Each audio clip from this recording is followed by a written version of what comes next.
Good evening. Sa pangalan po ng dakilang Panginoong Jesucristo, nandito po tayo sa ikalawang buwan ng pagpapasalamat para sa taong 2025. Meron po tayong sitas ngayon na ibinigay, ginawa ng bataya kanina.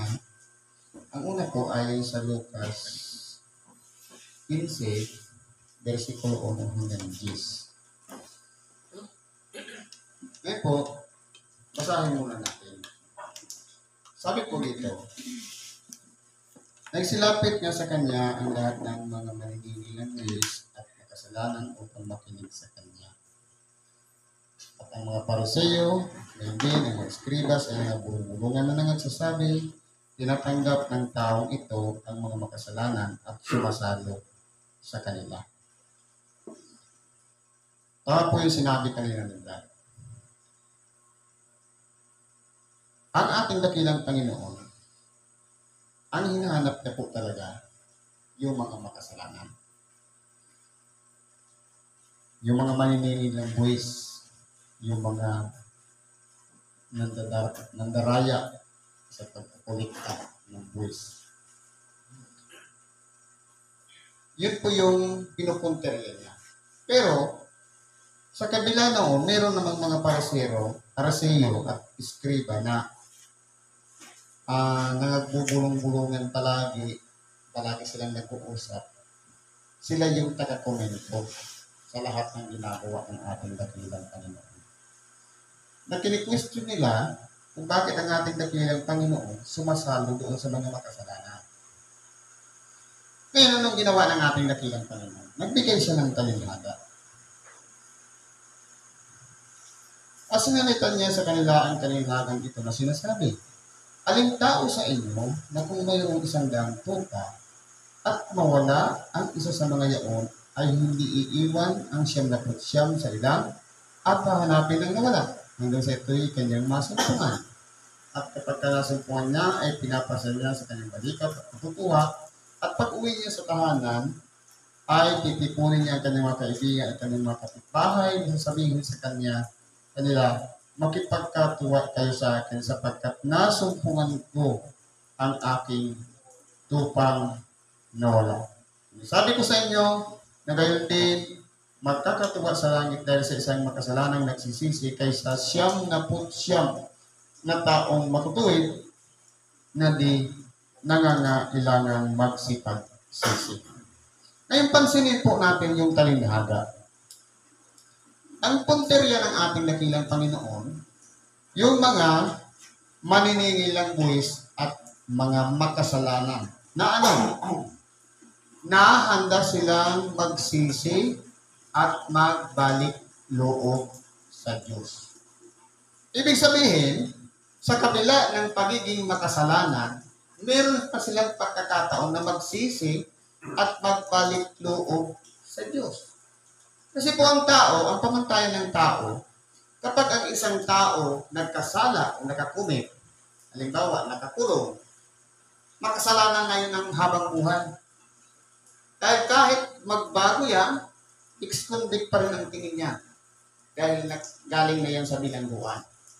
Pero po, kung mapapansin natin dito, ang isang tao na handang magsisi at magbalik loob sa Diyos ay itinutulad niya sa isang tupa.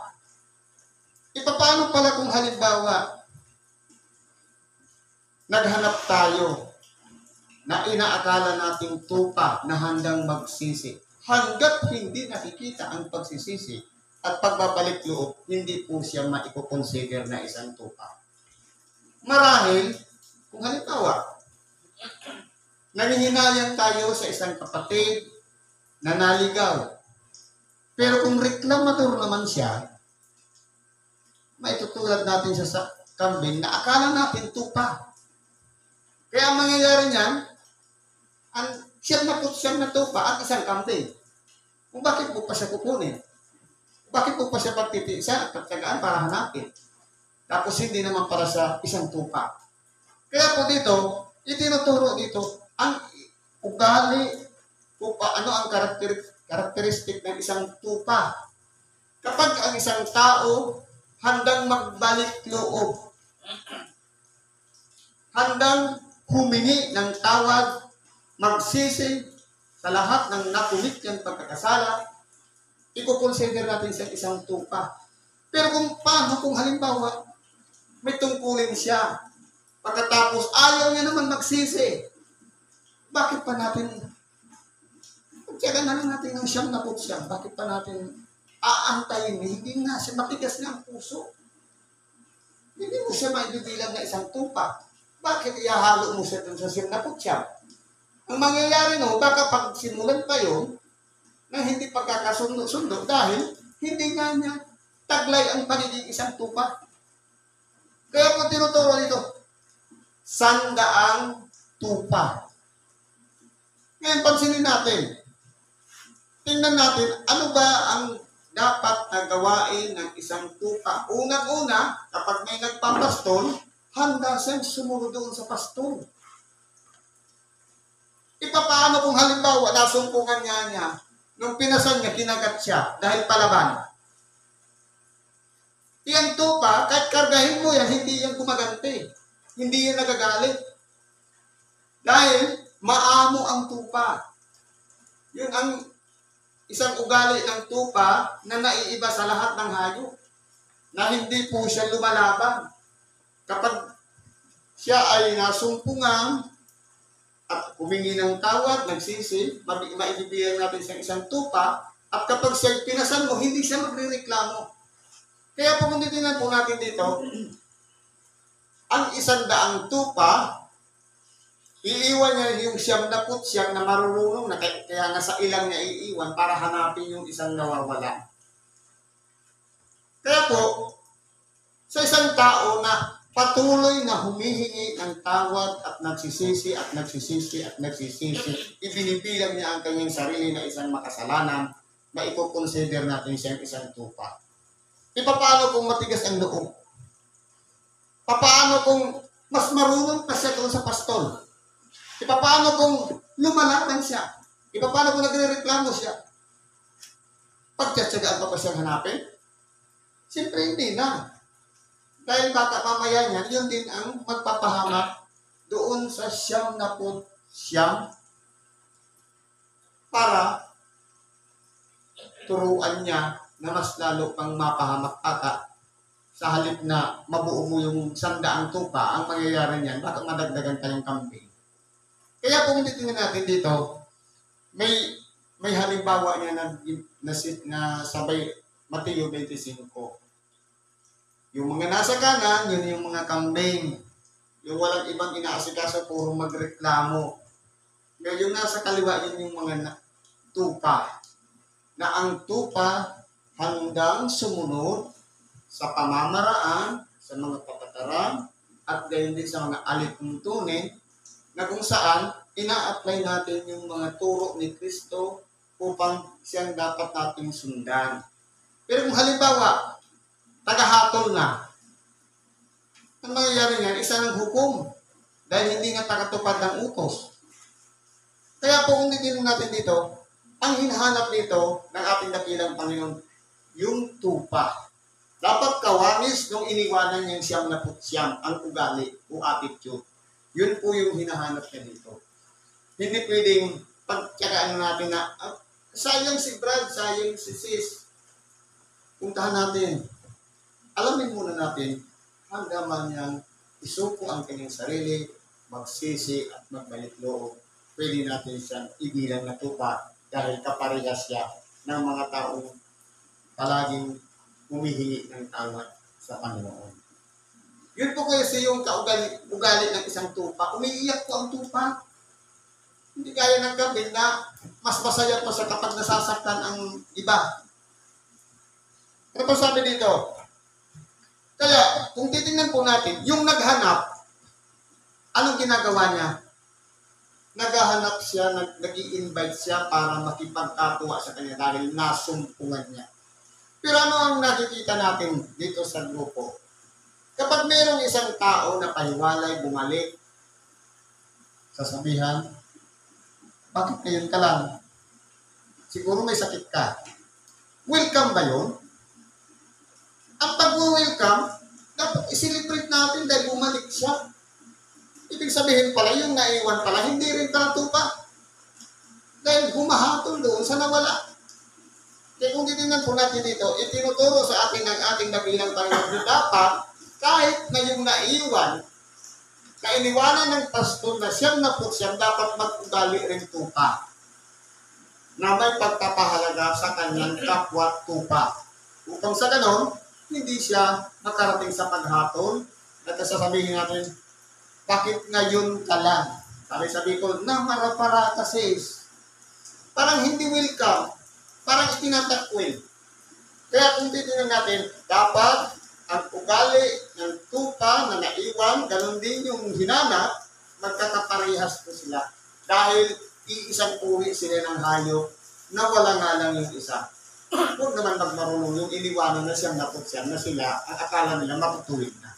Kundi ang isang tupa, handang magsisi at magbalik loob sa Diyos. Sa makatuwid, isang salita, isang taong makasalanan na handang magsisi. Yan po yung ugali ng isang tupa. Kaya kung tayo po ay patuloy na nagsisisi, oras-oras, araw-araw, gabi-gabi, sa oras ng ating mga pananalangin, maibibilang tayong isang tupa. At kabilang tayo doon sa isang daang tupa na minamanage, pinangangalagaan ng isang pastor. Ano ba sabi dito? O aling babae nga na may 10 putol na pilak na kung mawalan siya ng isang putol ay hindi baga magpapaningas ng isang ilawan, uwawala sa ng bahay, hanapin masikap hanggang sa ito'y masumpungan niya. At pagka nasumpungan niya ay titipunin niya ang kanyang mga kaibigan at mga kapitbahay na sinasabi, makipagkatuwa kayo sa akin sapagkat nasumpungan ko ang isang putol na pilak na nawala sa akin. Gayon din, sinasabi ko sa inyo na may tuwa sa harapan ng mga anghel ng Diyos dahil sa isang makasalanang nagsisisi. Halos magkahawig lang po. Yung 10 putol na pila, dapat kauri niya yung isang nawawala doon sa siyam na natira doon sa isang babae. Kaya po, yung pagsikap na hanapin yun, isang sakripisyo na po yun ng isang babae para mabuo yung kanyang 10 pila. Paano kung halimbawa, ang nakita mo, hindi naman pila, lata. May kukonsider mo pa siya buo, yung 10. Kaya po, dapat kauri nung hawak mong natitira, yung hinahanap mo. Halimbawa na naman, sa isang taong makasalanan nagsisisi. Kaya dapat magkaparihas sila ng kalagayan ng uri. Magkaparihas ng pagkatao na ang isang taong makasalanan na handang magsisi ay inihalimbawa sa isang pila na napakalaga sa isang babae. Kaya nga, nagsindi siya ng ilawan, hinanap niyang masikap upang sa ganun masumpungan niya. At kung masumpungan niya, nakipagkatuwa siya. Sa makatuwid, ang dapat maging attitude naman natin sa lahat ng mga nasusumpungan natin na nagsisipagsisi at nagbabalik loob sa Diyos, dapat wini-welcome natin yung mga taong bumabalik at sumasama sa atin na nagpapatuloy na ng kanilang tungkulin isinasagawa na walang iba ang maglingkod sa Panginoon at sa ating kapwa. Yun po yung susi. Pero sa halip na i-welcome, parang hindi welcome. Ibig sabihin, hindi ka uri. Kaya nangyayari niyan, nagpapalagay na matuwid na yung mga natira at yung hinahanap na nasumpungan, hinahatulan. May karapatan ba tayo humatol sa kapwa? Wala po. Sabi nga ng ating dakilang Panginoon, akin ang paghihiganti, ako ang gaganti, sabi ng Panginoon.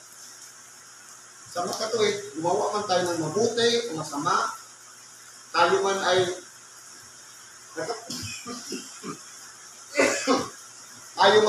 naka-perfect o hindi ng atindan sa pag-atid ng gampanin, sa kanya lang po ang paghihiganti at ganti.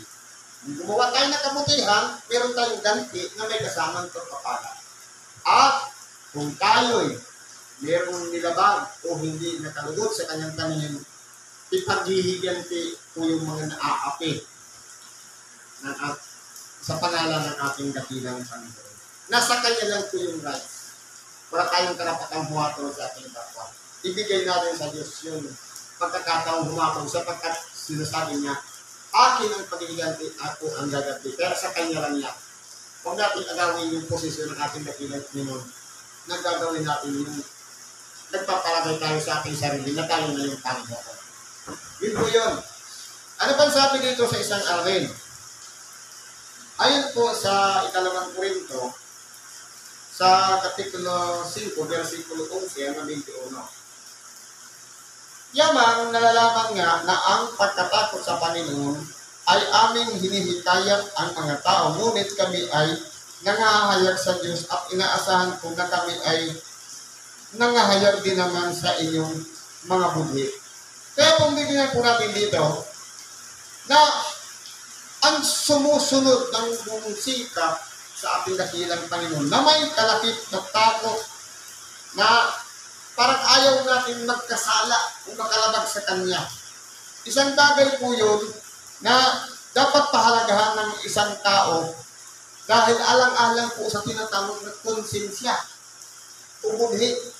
Kaya halimbawa, paano kung halimbawa, sa pamamagitan lamang ng isang salita, merong isang taong nasaktan o nagdamdam at hindi na naparito sa templo para magsimba, laking pananagutan po yan ng isang taong hindi nag-ingat ng kanyang sarili na nagsalita ng ng kabarasan na.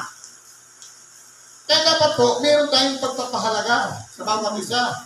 Hindi namin ipinagkakapuring uli ang aming sarili sa inyo, kundi binibigyan namin kayo ng dahilan na ikaluluwalhati ninyo dahil sa amin, upang kayo ay magkaroon ng maisasagot sa mga nagpapaluwalhati sa anyo at hindi sa puso. Kaya kung titingnan po natin dito, yung mga nagdadala ng mabuting balita o nagpapahayag ng salita ng Diyos, okay lang na may bahagi yung salita ng Diyos. Pero yung mga tagapakinig, kinakailangan naman magsikap na dapat kada punta mo ng templo, pag-uwi mo may big-big kay magandang balita, maisishare mo sa iyong pamilya. Kaya, sabi dito, magkaroon na ang maisasagot sa mga nagpapaluwalhati sa anyo.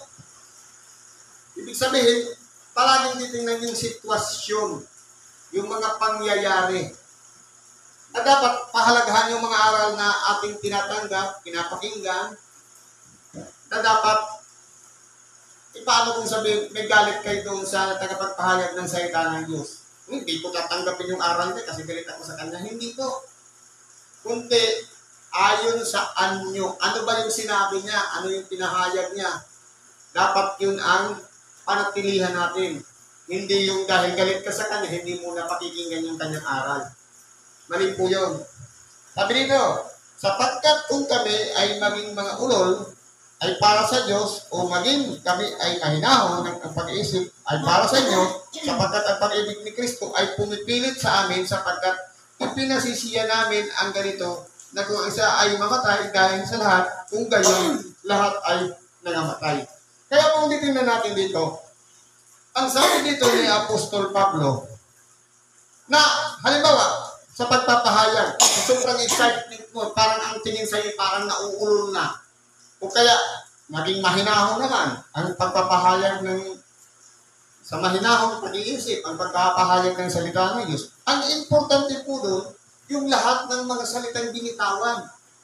Importante po sa bawat isa. Kaya nga po, sa pangangaral, kahit hindi mo napakinggan, tingnan yung mukha ng nangangaral, ang mahalaga doon yung mensahe na ibinabato. Sapagkat hindi naman lahat pare-parehas ang biyaya. Meron yan, nakaupo lang, mas matalino pa yung, mas maganda pa yung biyaya doon sa pinapagpahayag. Kaya, ang iiwasan lang dito, yung magkomento doon sa sinasabi ng tagapagpahayag, ay hindi naman totoo yung sinasabi niya. Dahil, humahantong tayo sa paghuhukom o paghatol o tinatawag na paghuhusga. Kaya kung ano man ang sitwasyon ng isang nagdadala ng mabuting balita, kahit siya man ay palagay natin na uulol o nasa mahinahon na pag-iisip na siya nagsasalita, ang mahalaga po doon, umiiral yung pag-ibig ni Kristo. Ngayon ang nagtanging kalakasan ng loob ng isang tagapagpahayag ng salita ng Diyos. Unang mga hinirang. Kaya po, kahit tayo man, hindi naman natin ginusto na maging tagapagpahayag. Hindi naman natin ginusto maging pangulo o kasangkapan o ano pa man ang tungkulin. Dahil sa pag-ibig ni Kristo, nandiyan tayo, nakatayo at gumaganap ng ating tungkulin. Ang mahalaga po doon, meron din tayong pagsisikap sa kabila ng pagtatalaga sa atin na kaya nating panindigan ang tungkulin ibinigay sa atin na siya natin ginagampanan. Sapagkat tayo rin naman ang sisingilin. Kaya nga, mas mabigat ang hatol sa mga ebangelista dahil sa lawak ng pagkakaintindi mo at binabasa mong mga banal na kasulatan, habang inuunawa mo yung nagiging kautosan yun para sa iyo at doon ka hatulan sa lahat ng mga nalalaman mo. Kaya mas maigi pa yung kukunti lang yung nalalaman, kukunti lang yung pagbabatayan ng paghatol. Pero yung napakalawak, alos nabasa mo na mula Hinesis hanggang Apokalipsis, napakalaki ang titing ng basihan ng paghatol sa napakalawak na ang unawa at lalong-lalo na kung kabisado mo na ang banal na kasulatan. Tapos ang ginagawa mo, taliwas lahat doon sa binabasa. Yun po yung mahirap. Sabi dito, kung ang isa ay namatay dahil sa lahat, alagay natin ang ating dakilang Panginoong namatay para sa lahat. Ang dapat na magiging pamumuhay natin, katulad na rin ng isang namatay. Bakit po? Dahil po, sa pagganap ng isang tungkulin, kung tayo'y pasasakop kay Kristo, na siya'y ibinigay niya ang kanyang buhay, namatay siya sa krus, dapat kasama na rin napaso ang ating dating pagkatao, nakasama na rin namatay, na dapat hindi na yun ang ikinabubuhay natin sa ngayon. Dahil itinigil na natin yung mga bisyo, itinigil na natin yung dati nating ugali. Sa Katolik, kumbaga yung kamatayan ni Kristo, dapat ilalakit din natin yung ating sarili na kasama na rin, naputol, at itinigil na rin natin yung mga dati natin ginagawa, na malaya natin ginagawa nung hindi pa natin nakikilala si Kristo. Sabi dito, at siya'y namatay dahil sa lahat upang ang nangabubuhay ay huwag nang mabuhay pa sa kanilang sarili. Sa mga Katolik, lahat tayo ay kinakailangan ipalagay natin ang ating sarili na namatay na ang dati nating pagkatao. Na kinakailangan mabuhay naman tayo sa Diyos sa pamamagitan ng muling pagkabuhay ng ating dakilang Panginoon. Sabi dito, at siya'y namatay dahil sa lahat upang ang nangabubuhay ay huwag nang mabuhay pala sa kanilang sarili, kundi doon sa namatay dahil sa kanila at muling nabuhay. Kaya po dapat ang ipinamumuhay natin ngayon, bago ng pagkatao, hindi na yung dating sugarol, hindi na rin yung dating madaya, hindi na yung dating masama. Palaging masama ang loob, palaging naghihinanakit, palaging galit, palaging inis, palaging napuput sa kapo. Dapat hindi na yun. Dahil bago na tayong nilalang. Kaya, kung si Kristo'y namatay, dapat lahat ng yan ang binanggit ko, kasama na rin napako sa krus at namatay. Dapat putol na yun. At nung nabuhay na ang ating dakilang Panginoon, kaya na ibinawanis ang pagkatawag sa atin sa pamamagitan ng paglilinis na walang iba yung tinatawag na bautismo na inilulubog kasama ng napako sa krus, kasama ng namatay ang dati nating pagkatao at nung inilulutang na, yun na yung bagong pagkatao, bago ng nilalang. Yun na yung tinatawag na born again. Sa Katolik, bago na yung pagkatao. Hindi na pwedeng i-connect yung dati nating pagkatao dahil kinalimutan na yun na yung pinatawad na ng Diyos. Kaya nga, mula ngayon ay hindi namin nakikilala ang sinuman ayon sa laman. Bagamat nakilala namin si Kristo ayon sa laman, ngunit sa ngayon, hindi na namin nakikilala siyang gayon. Kaya po ang pagkakakilala natin dito, kung paano na ang ating dakilang Panginoon nabuhay mula sa mga patay. Dapat ganun din ang magiging kalagayan natin, isa ng bagong tao. Sa makatuwid, yung alam natin na ang ating dakilang Panginoon nagkatawang laman. Dapat hindi na natin gagawin din yung umiiral pa rin yung ugali ng katawang laman. Kundi yung maka-spiritual na bagay na ipinamumuhay natin ngayon. Kung baga na-convert na kapag mayroong mga nagsasalita sa atin ng masama, hindi na tayo madamdamin. Kapag mayroong nangaasar sa atin, hindi na tayo naiinis. Napakalawak na dapat ang pag-unawa na natin.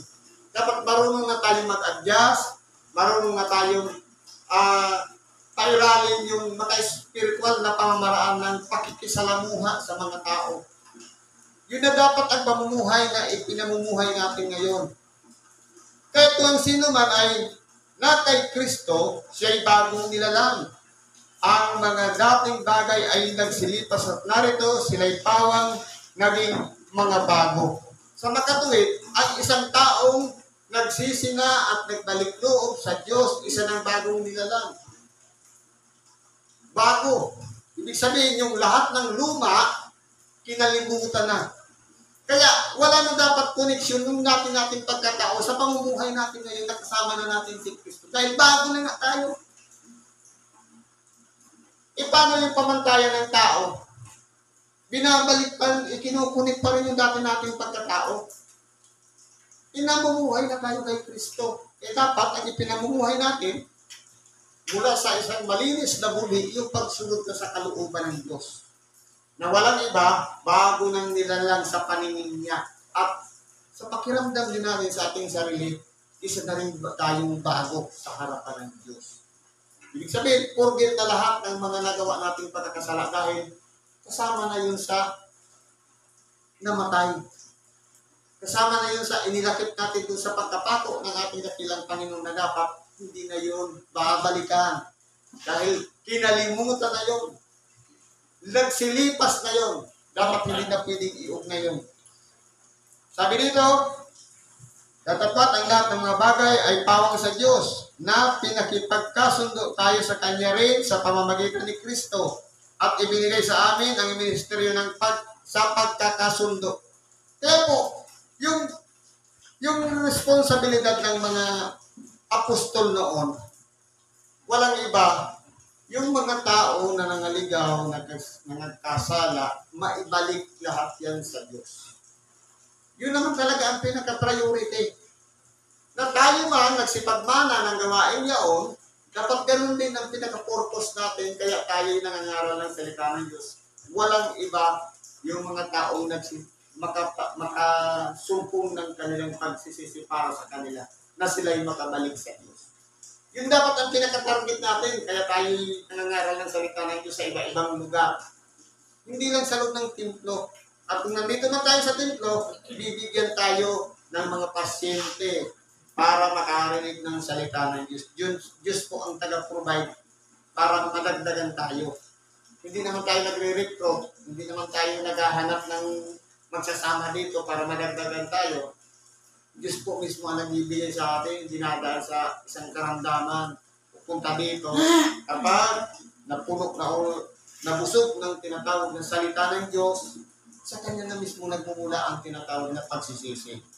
Kaya po, dapat po sa atin, kung meron tayong ministeryo nito, ang pinaka-priority natin, pagkasunduin yung isang taong makasalanan, makabalik lahat yan sa Diyos.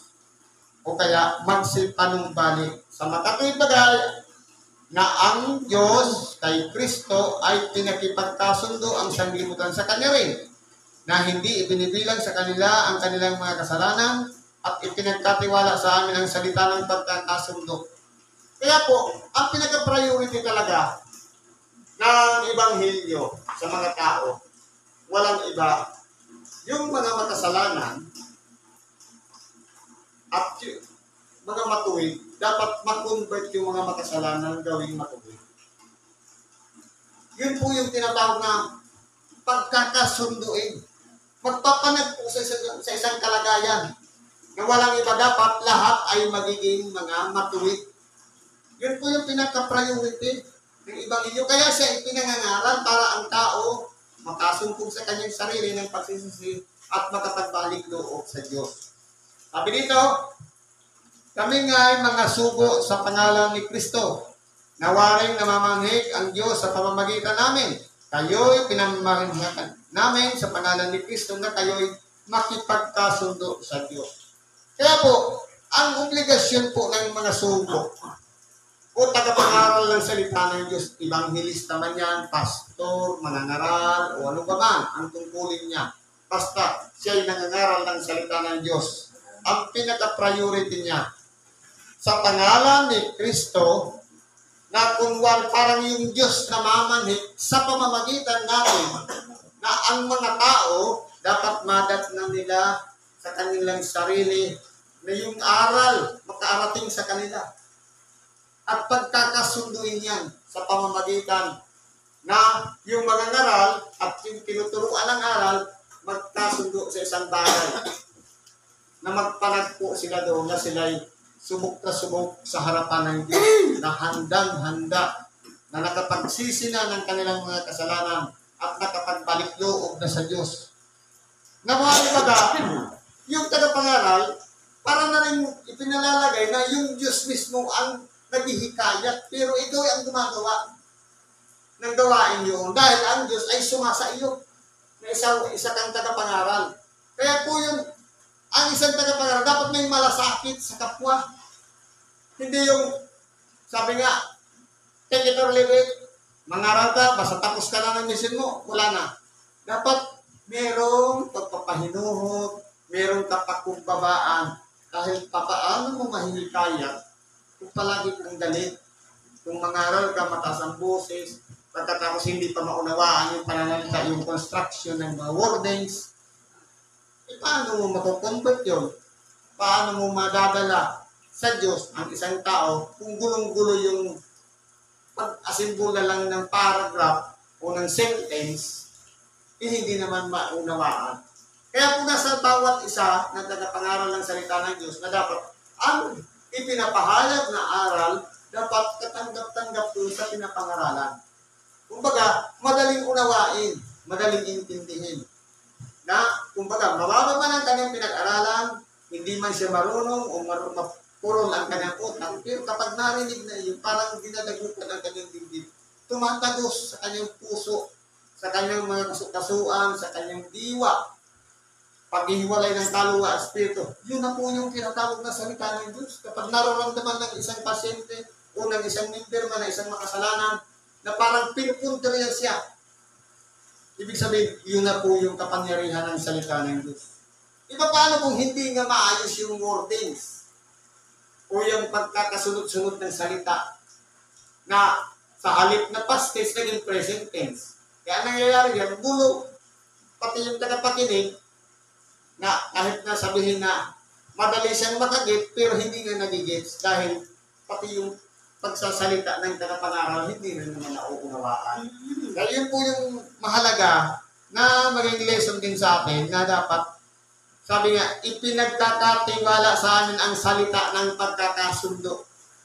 Kaya po, tatanungin natin sarili, karapat-dapat na tayo na pagkatiwalaan para lang pagkasunduin yung mga makasalanan at hindi. Di ba paano kung hindi ka tayo katiwa-tiwala?